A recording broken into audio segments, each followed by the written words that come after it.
Welcome to the Bards College.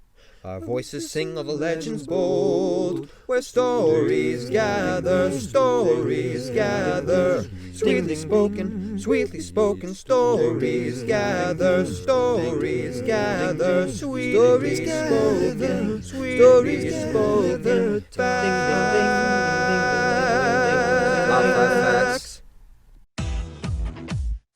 Starting off with number 5, the Bards College dates back hundreds of years, back to the Second Era. This was a time when the Empire was ruled by the Akaviri, and they created some of Tamriel's most iconic traditions, one of them being guilds in general. They passed what was known as the Guilds Act, and this legalized many different groups. Just to name a few, there was the Tinkers Guild, the Healers Guild, the Astrologers Guild, and the Brewers Guild. In fact, there was even the Prostitutes Guild. Weird, too, because apparently all members were considered headmaster.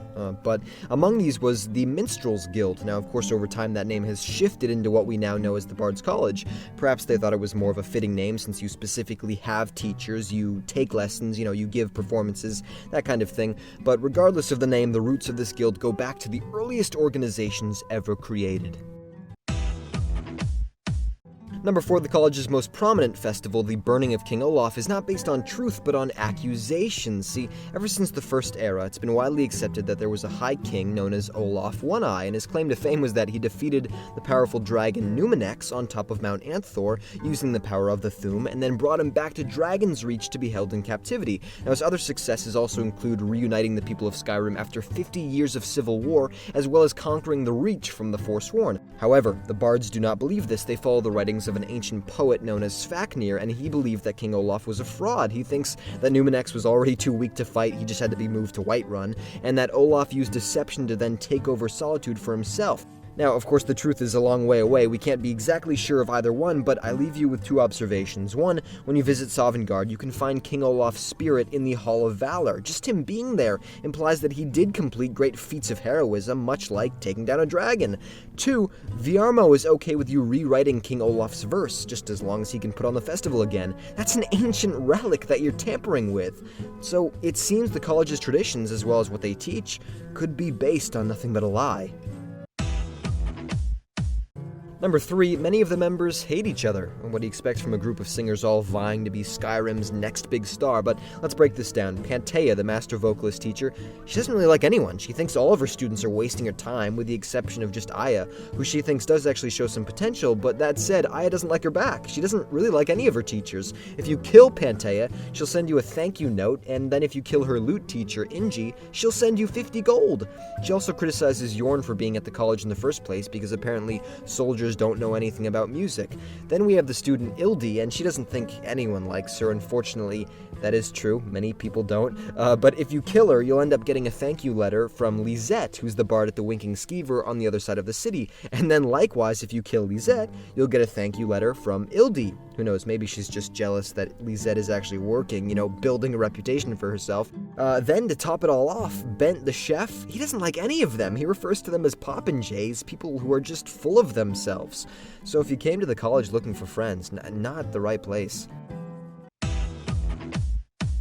Number 2, the college actually graduated the worst bard in all of Tamriel. Yeah, indeed. His name is Lurbuck, a melodious name that reflects his talent, and he can be found in Morthal at the Moorside Inn. Now, apparently, everyone who's ever heard him sing agrees that he is certainly the worst bard to exist. In fact, the innkeeper, Jonah, she tells him up front that if he wasn't still paying for his room, she would have thrown him out a long time ago. And you think that's bad, it gets worse.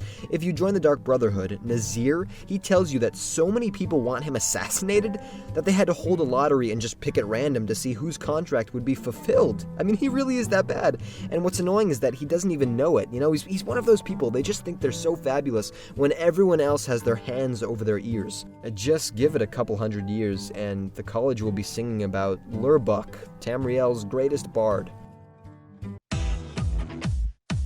And number 1, many of them have serious love issues. Maybe it's the beautiful music that swells their heart just so, that invigorates their soul. But regardless, they're not getting the affection they want. So again, let's break this down. Mikhail in Whiterun thinks all the ladies love him, and yet when he tries to seduce Carlotta, she can't stand him. She wants him to leave her alone. In fact, she has to get you to force him to stop. Then we have a nasty love triangle. Sven, who's a bard in Riverwood, is competing with Faendal for the love of Camilla, and the both of them want you to deliver a fake letter that's supposed to be from the other person, making them look bad. Look, Sven, go to her house and serenade her. Like, the other guy works at a lumber mill. Actually, Faendal, just bring her some bear pelts, show her you're strong. I don't know. Okay, you guys are gonna figure it out. Anyway, moving on, there is someone who may actually like Ildi. It's Ataf. He can be heard saying to Yorn that he thinks she's much better than the teachers actually know, and then Yorn replies with, I think someone has a crush on Ildi, but she's so insecure that the two of them might never initiate anything. All of them are such a mess. Well, okay, maybe there is still hope for one person. Going back to Bent, on him, you can find a key, and this is a key to Evet Sand's house. Bent, you dog. And there you have it, my top 5 facts about the Bards College in Skyrim. If you enjoyed the video, please like, comment, and subscribe. And down below, please tell me, what are your thoughts on this prestigious guild? Alright, thank you very much for watching, and now I would like very much to leave you with a rendition of Lurbuck the Magnificent's original song. Shadows creep and phantoms leap, and a man he got scared, and the demons dared to visit upon him, which all that they feared, yes.